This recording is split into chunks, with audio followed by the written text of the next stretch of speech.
आज बृहस्पतिवार केमन आছেন সবাই। আমার স্নান হয়ে গেছে, আমি ভাত বসিয়েছি।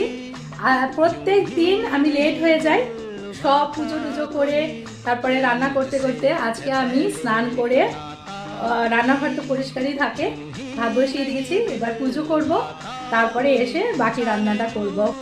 নার্সারি থেকে সেদিনকে যে গাছগুলো নিয়ে এসেছিলাম, এই দুটো গাঁদা আর এই নয়নতারা গাছটা আজকে দেখো কি সুন্দর ফুল ফুটেছে। এইগুলো কুড়ি ছিল, এখন সব ফুটতে শুরু করেছে আস্তে আস্তে। আর এই লক্ষ্মী জবাগুলো তো আছেই, প্রত্যেক দিন দুটো তিনটে করে ফুটতে থাকে।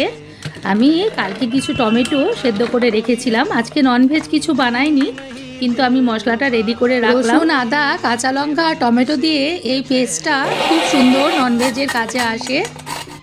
আজকে আমার মেয়ের ছুটি, ওর আর দুটো এক্সাম বাকি আছে।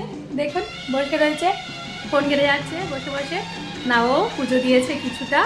আমার ঋতু পুজোর শেষ হয়ে এসছে প্রায়, তো ওখানে জল দিতে হয়, ও দিয়েছে।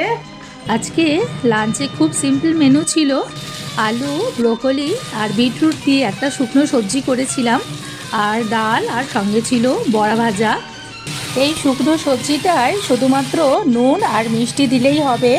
যদি কেউ চান ম্যাগি মশলা দিতে পারেন, আর লাস্টে নামানোর আগে একটু বাদাম ছড়িয়ে দেবেন। কেমন লাগলো ভিডিওটা জানাবেন।